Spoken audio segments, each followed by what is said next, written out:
आप इस क्वेश्चन को बढ़िया से समझ कर जाएं। ये क्वेश्चन कैसे इसको बनाया जाए, आसान है मेरे भाई, समझिएगा।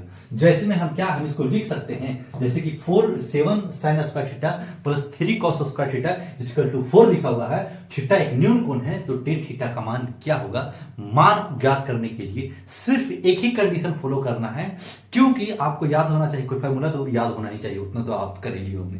sin square theta plus cos square theta का जो होता है 1 होता है, उसी का इसमें यूज होगा। तो हम क्या लिख सकते हैं, 4 sin square theta plus 3 sin square theta. ऐसा क्यों लिखे सर, दो जगह क्यों लिखे मेरे भाई। sin square 4 sin square theta और 3 sin स्क्वायर थीटा जब ऐड करेंगे तो 7 sin स्क्वायर थीटा हो जाएगा, प्लस लिखेंगे 3 cos स्क्वायर थीटा। ऐसा लिख सकते हैं सर, ऐसा ही लिखना ही पड़ेगा, तभी ये क्वेश्चन बनेगा, नहीं तो ये क्वेश्चन हार्ड भी हो जाएगा और बनेगा भी नहीं।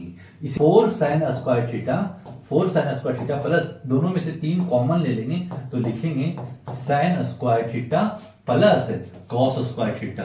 और sin square theta plus cos square theta क्या बताया है कि sin square theta plus cos square theta equal to 1।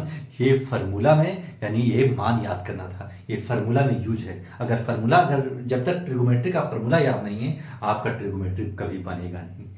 4 sin square theta plus 3 into 1, इतना का वैल्यू क्या हो जाएगा 1 है, तो 1 दे देंगे इक्वल टू 4। फिर लिखेंगे 4 sin square theta equal to 4 minus 3 का है कि 3 into 1 करेंगे तो 3 रहने वाला है, और ये 3 को उधर ले गए तो प्लस इधर, उधर ले गए तो माइनस में हो जाएगा। फिर लिखेंगे 4 sin square theta equal to 1। और फिर क्या लिखेंगे sin square theta equal to 1/4, क्योंकि ये 4 मल्टीपल में है तो डिवाइड में आ जाएगा।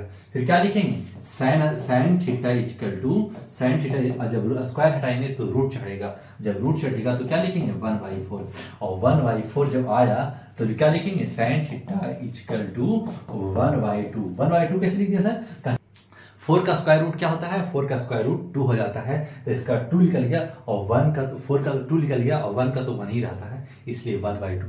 sin थीटा का वैल्यू 1/2 आया है। हमें मांग क्या रहा है, tan स्क्वायर थीटा। तो tan स्क्वायर थीटा निकालेंगे कैसे सर, आपको पता होगा इसका वैल्यू होता है p/b। जब p/b, इसका मतलब h निकालना पड़ेगा, इसका वैल्यू 1/2 आ गया, इसका मतलब sin थीटा का फॉर्मूला कौन सा होता है p/h। इसका मतलब है कि हमारे पास b मौजूद नहीं है, तो b कैसे लाएंगे सर, लिखेंगे h square equal to p square plus b square, और h हमारा 2 का है तो 2 का स्क्वायर कर देंगे इक्वल टू p हमारे पास 1 है तो 1 का स्क्वायर कर देंगे प्लस b स्क्वायर। फिर क्या करेंगे 2 का स्क्वायर 4 हो जाएगा, ये 1 का स्क्वायर इधर आएगा तो 1 का है कि 1 का स्क्वायर 1 ही होता है, और b का स्क्वायर b ही रहेगा। b का स्क्वायर जब स्क्वायर हटाएंगे तो रूट चढ़ाएंगे, अब रूट चढ़ाएंगे तो क्या लिखेंगे, यानी b इक्वल टू √3। तो b का वैल्यू क्या आ गया, √3 आ गया। अब tan का वैल्यू को पूछ रहा है, तो tan का वैल्यू क्या देंगे, tan स्क्वायर थीटा है ना, तो tan स्क्वायर थीटा यानी p/b का होल स्क्वायर कर देंगे, और p/b यानी p हमारे पास क्या है, p हमारे पास 1 है और b हमारे पास √3 आया है। अब √3 किसी का भी स्क्वायर रूट है, और अगर उस पर स्क्वायर कर देगा ना तो रूट कट जाता है, बस इतना समझिए, और 1/3 आपका राइट आंसर हो गया। सर इतना 10th में है तो आप इस तरीका से बना करके एग्जाम में लाइएगा, क्योंकि एनसीईआरटी का क्वेश्चन चुना हुआ है। अगर ये क्वेश्चन समझ में आ गया होगा तो लाइक सब्सक्राइब जरूर कीजिएगा।